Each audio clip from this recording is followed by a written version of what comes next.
Notre Dieu a déjà versé son sang pour que tu ne puisses plus faire de sacrifices. Parce que lorsque tu vas aller chez un marabout, il te dira forcément d'envoyer quelque chose, d'envoyer un mouton, d'envoyer des sacrifices, d'envoyer telle chose.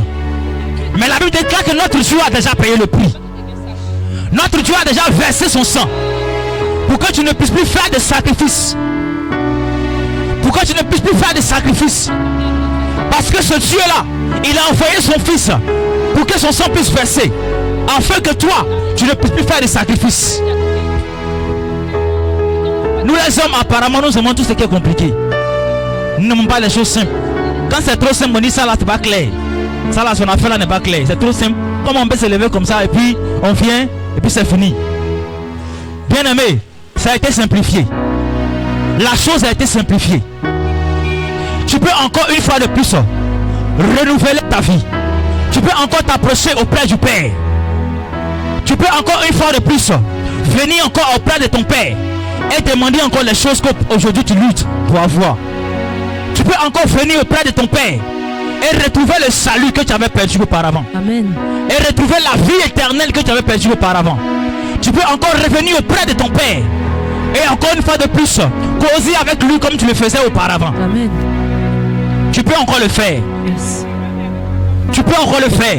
Yes. La seule chose que tu peux faire ce soir pour encore te réconcilier avec ton Père, pour encore revenir encore dans la vie éternelle, la vie sauvée, pour encore revenir dans la vie que tu pouvais vivre depuis longtemps, c'est quoi?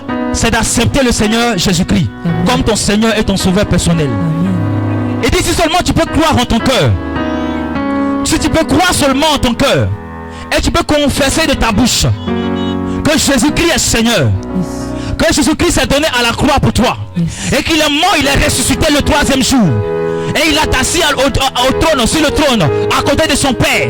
Si seulement tu peux seulement reconnaître cela, si seulement tu peux seulement confesser de ta bouche, automatiquement tes péchés te seront pardonnés. Amen. Automatiquement tes péchés te seront pardonnés.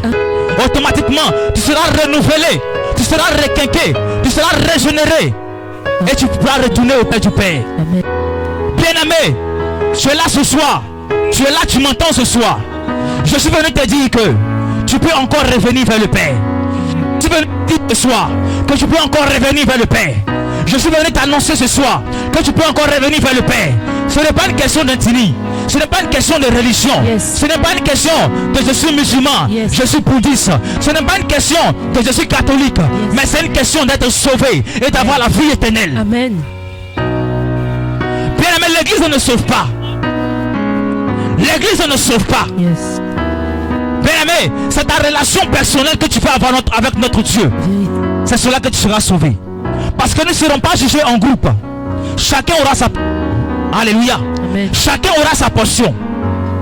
Bien aimé, l'église ne sauve pas. Non, jamais. Si seulement ce soir tu peux croire, tu peux confesser de ta bouche qu'il est mort et ressuscité, et qu'il est assis à la droite de Dieu le Père, sans cela que tu seras sauvé ce soir. Amen. Alléluia. Amen. De là tu es, pose-toi la question. Si je meurs tout à l'heure, est-ce que je vais retourner vers mon Créateur? Si je tombe tout à l'heure, est-ce que je vais retourner vers mon Créateur? Question. Ou est-ce que je serai loin de mon Créateur? Question.